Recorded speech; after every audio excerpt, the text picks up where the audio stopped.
Yuma, Daf, Yutet Amoudbet, bonjour à vous tous. Nous allons commencer 4 lignes avant la fin du Hamoud précédent. Bezrat Hashem.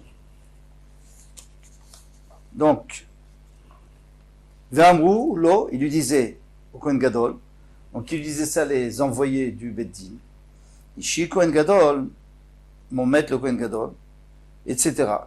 Qu'est-ce qu'on avait vu dans la Mishnah? On lui disait, à nous, Shluché Beddin, nous sommes les envoyés du Beddin. Ve'ata et toi, Shluchenu, tu es notre envoyé. Ve'shliach Beddin, en même temps, tu es aussi le shliach de Beddin. Mashbi manu alecha, donc te faisons jurer que tu ne changeras rien de tout ce qu'on t'a dit, tu ne feras pas comme les Tzedokim. Très bien. Dit la Gemara, lema teveti ufta de Ravuna, c'est une question contre Ravuna bere de Rav Yehoshua, le fils de Rav Yehoshua, d'Amar Ravuna bere de Rav Yehoshua, parce qu'il a dit, Ane kane, les Kohanim qui travaillent au Beth Amikdash, shluché de Rachman aninu, ce sont les envoyés d'Hachem. Ve, deyi amrat shluché d'Aninu, parce que si tu dis que c'est nos envoyés, donc du clan d'Israël, du peuple d'Israël, c'est pas possible. Mikamide d'Ana nomatina nevad, y a-t-il une chose que nous ne pouvons pas faire? Veshluché d'Idan et nos envoyés Matsu Avdei peuvent faire. Est-ce que moi je peux envoyer un messager faire une chose que je ne peux pas faire? Je ne peux pas faire la avoda. Alors pourquoi est-ce que mon envoyé pourrait le faire? Puisque l'envoyé prend ma place. C'est comme si je dis à quelqu'un, tu sais quoi, prends l'argent prends $10,000 de Reuven et donne à Shimon. Mais j'ai aucun droit là-dessus, donc lui non plus, il n'a pas de droit.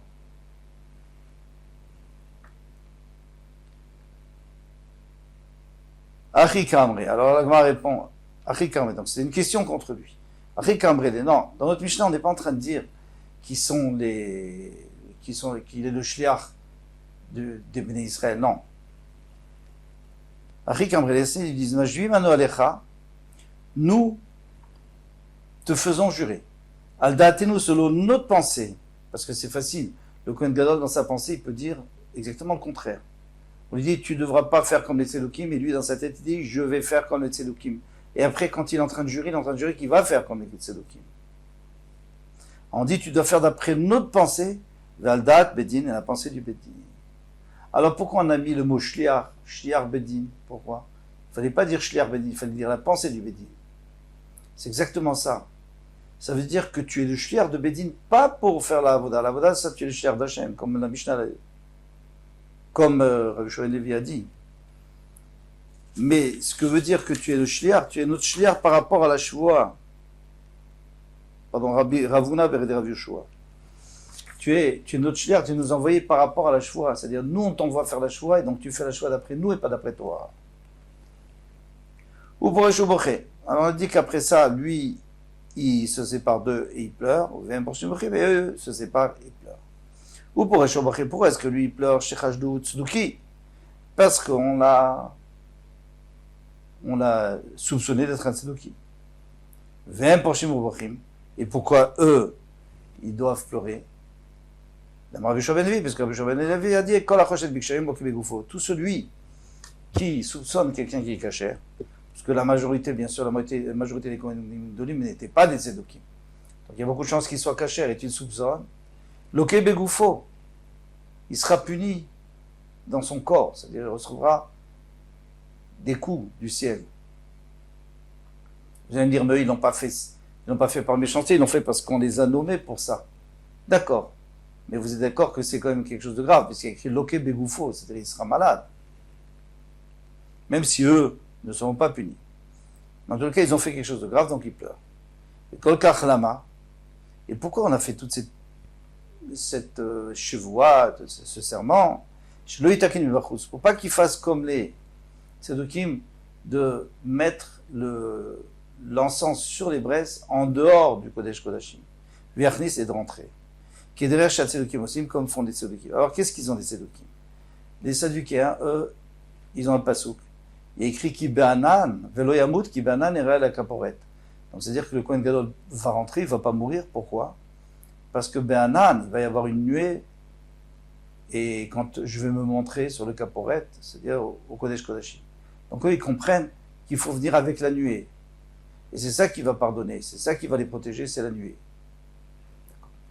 Et maintenant, nous pensons pas comme ça, parce que on a un passouk qui nous dit והביא את הקטורת, הוא מלא קטורת והביא בית לפרעה חטא ונתן את הקטורת על האש לפני השם.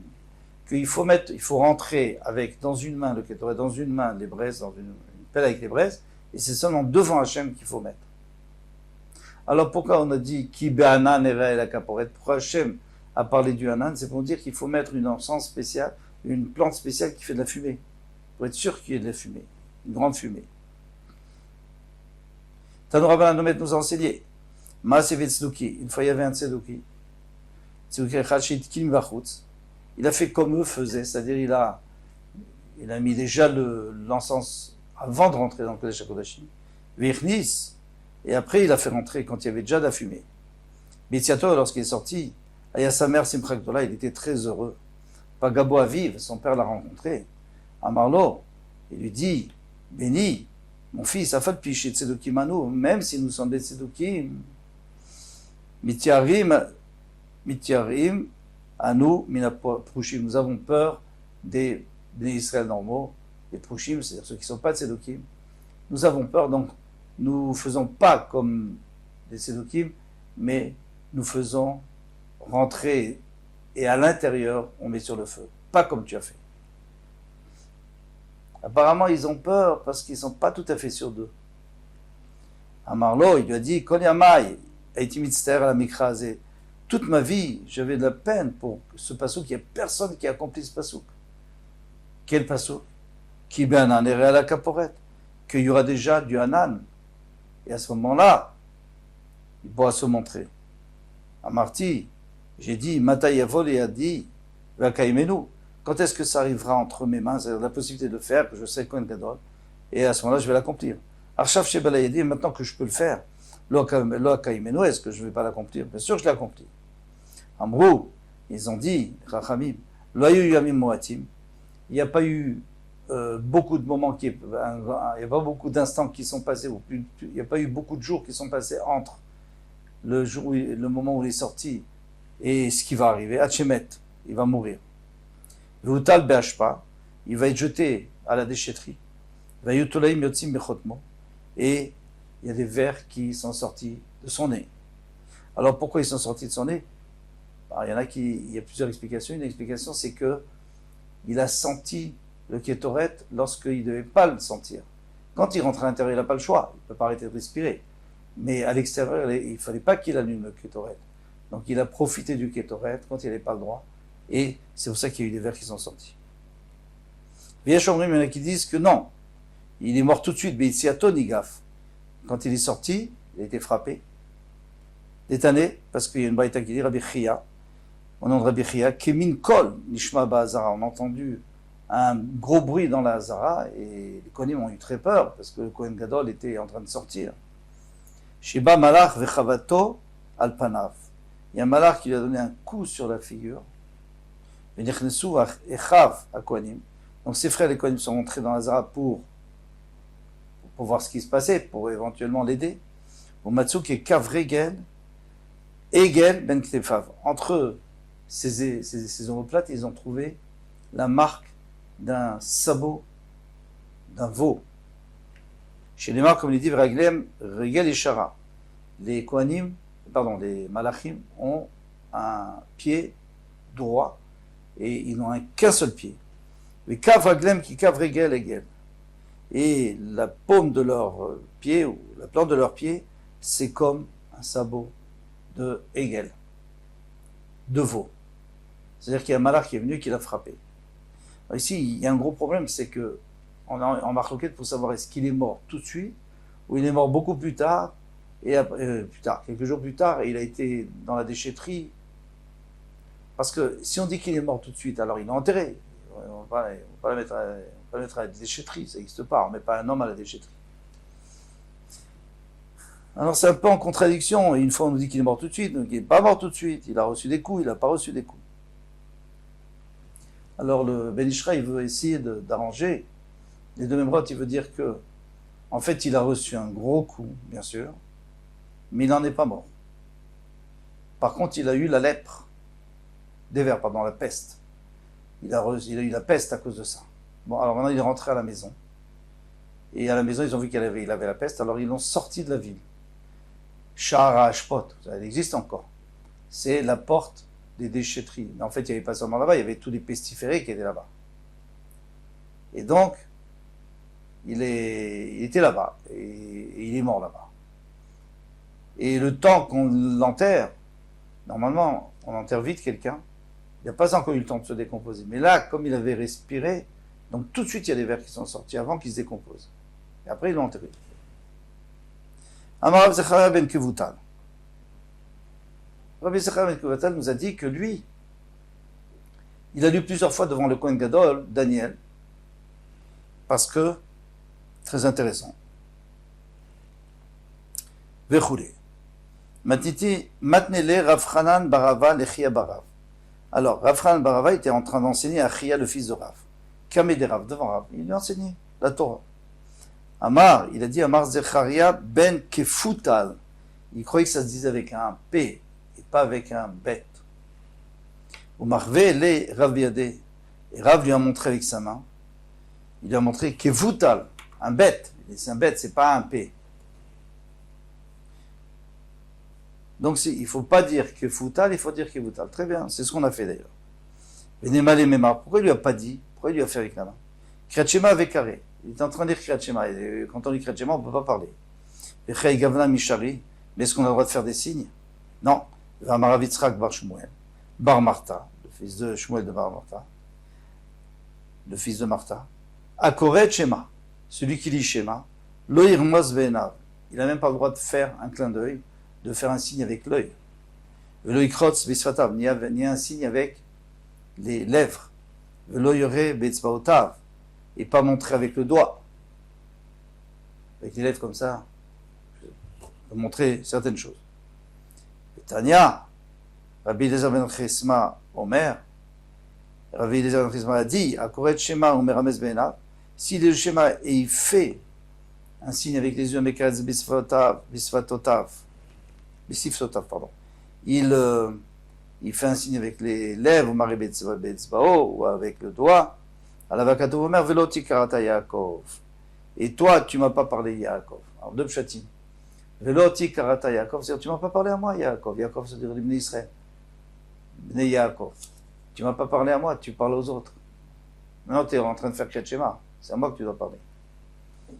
Un deuxième chat. Veloti Karati Yaakov.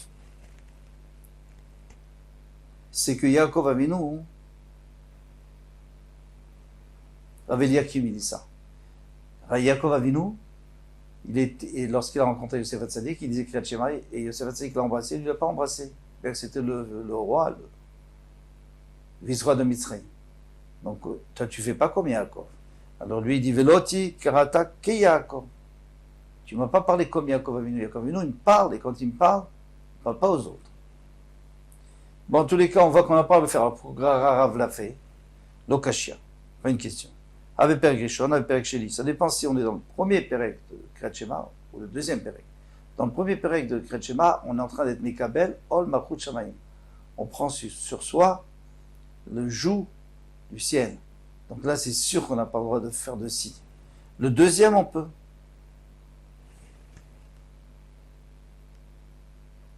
En plus, il y a écrit Vayu advarim alea levavecha. C'est-à-dire qu'il faut que tu te concentres dans ton cœur. La première.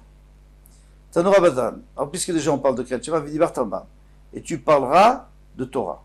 Bam, c'est-à-dire tu dois parler de Torah. Alors ici, il s'agit de Kriyat Shema. Donc, c'est la Torah aussi. C'est-à-dire, Vidibar Bam, c'est-à-dire tu diras fort le Kriyat Shema. Et d'ailleurs, il faut le faire fort. Et l'obé de fila, mais pas la tfila, pas la. Ça exclut que pendant la mida, il ne faut pas faire fort. Vidibar Bam. Une autre explication. Et tu parleras de Torah, bam, yeshlecha reshut ledaber. Tu as le droit de parler tant que tu veux de Torah. Les mots de la personne sont comptés, mais pas les mots de Torah. Velo bidvarim achrim, mais pas d'autres choses. Il ne faut pas que tu parles de dvarim betelim, des paroles futiles.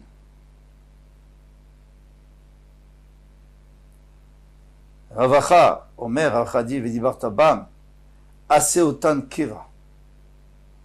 Fais-les fixe. Il dit bar tabam, c'est-à-dire que l'essentiel de ta vie, c'est la Torah. Là, il ne faut pas que ça soit de temps en temps, on dit des petits livrets Torah comme ça. Non. L'essentiel de ta vie, c'est la Torah. Amar Rava dit à Sarsichatrulin, celui qui parle des paroles futiles, au verbe assez, il transgresse un assez, une mitzvah positive. Pourquoi? Chez Neymar, veut dire Bartaban. Et tu parleras que de Torah. Il n'y a pas d'autre chose. Rava Chabar Yaakov Omer, au verbe lave, encore pire, c'est un lave, un lota. La punition est plus grande pour un lota assez que pour un assez qu'on a transgressé. Un lota assez, donc une mitzvah négative. Chez Neymar, kol advarim yegeim, toutes les choses qui sont futiles, lo yuchalish ledaber, un homme n'a pas le droit de parler. Matnitin. Prochaine Mishnah. Maintenant, Bikesh li namnem. Donc on a fini, il est tout à fait prêt, il a juré, etc. Maintenant, c'est pas encore le matin, donc il risque de s'endormir. Piché keuna, donc les piché keuna, c'est-à-dire les jeunes kohanim, qui sont en pleine forme et que eux ne vont pas s'endormir, donc ils gardent le kohen gadol pour pas qu'il s'endorme, de peur qu'il dorme et qu'il a touma. Et bien piché, pourquoi on appelle ça piché? Parce qu'ils ont une barbe naissante, pérard, comme une fleur. Makinelav be'etzba tzrada. Ils vont frapper devant lui avec le doigt contre la paume. Alors, eux, c'est Marcoquet. Rachid dit qu'ils faisaient avec l'index. On va voir tout de suite. Vomrim lo, ils lui disent, Ishi Kohen Gadol, notre maître Kohen Gadol, à mode, tiens-toi debout pour pas t'endormir. Ve'afeg, achat à la ritzpa. Ve'afeg, ça veut dire afeg achat à la ritzpa, c'est-à-dire lève-toi une fois et marche sur le sol qui était en marbre pour qu'il avait pieds nus, donc comme ça le réveillait. Et on va voir qu'il va faire autre chose encore. C'est pour ça qu'on a dit achat, il va faire encore une chose. Et on l'occupe jusqu'à ce qu'arrive le temps de la shrita. Maintenant, Maït Tserada, demande à Gemara, qu'est-ce que c'est Tserada?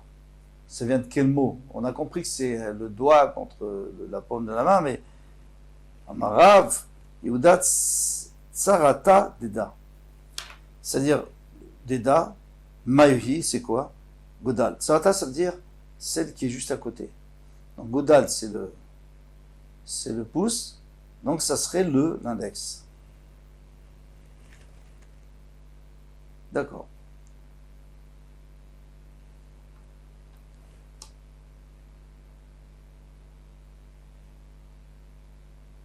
Alors là, tout le monde n'est pas d'accord.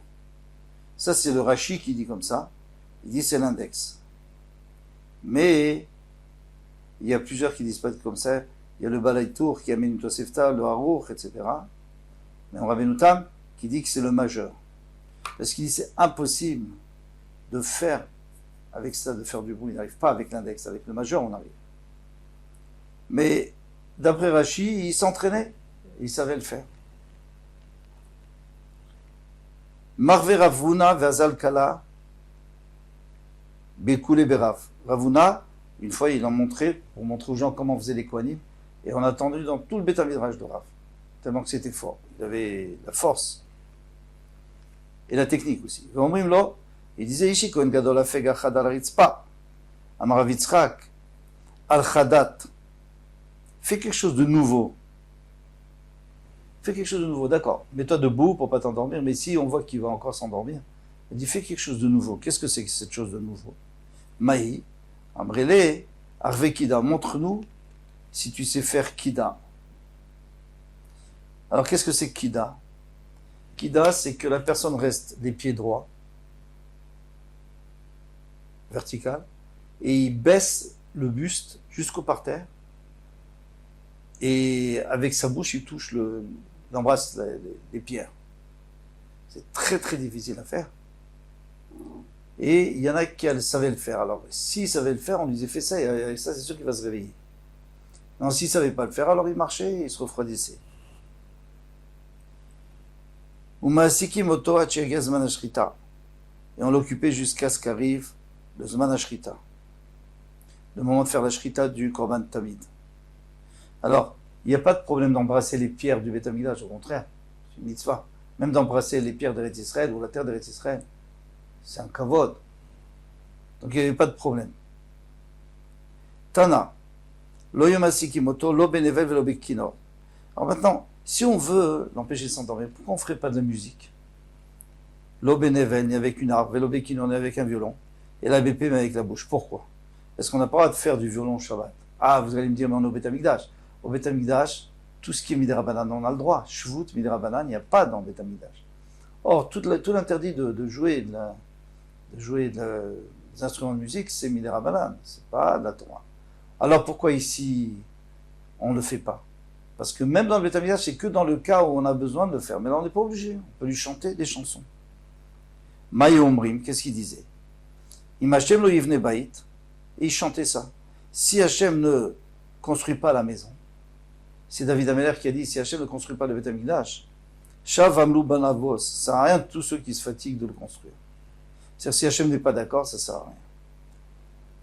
Et ici, qu'est-ce qu'on veut lui apprendre? Et on veut lui dire, mais c'est pas fini. Après, il y a écrit, Imachem lo yishmorir, si Hachem ne garde pas la ville, Shav Shakat Shomer, ça sert à rien. Le gardien, il ne sert à rien. Et qu'est-ce qu'on voulait sous-entendre au Kohen Gadol? On voulait dire, si toi, tu fais pas la voda comme il faut, eh bien, et qu'Hachem n'est pas content de ta voda, alors ça sert à rien. On n'aura pas de kapara. Et si au contraire, il est content de ta avoda, alors on aura une kapara. Miyakire Yerushalayim, les gens importants et tzadikim de Yerushalayim, lo yishenim kol halayla, ils ne dormaient pas toute la nuit, kidei sheishma Kohen Gadol kol avara, pour que le Kohen Gadol entende le bruit du Beth Midrash qu'on est en train de discuter, de Torah, velo te'eshina chotfato, et pour que le sommeil ne l'attrape pas. Alors quand vous êtes au milieu du Beth Midrash et qu'il y a beaucoup de bruit, ou même à côté, ça aide. De toute façon, à part ça, il y avait aussi les jeunes qui l'occupaient, etc., etc. On va s'arrêter là pour aujourd'hui. Comme tout va demain, Bezrat Hashem.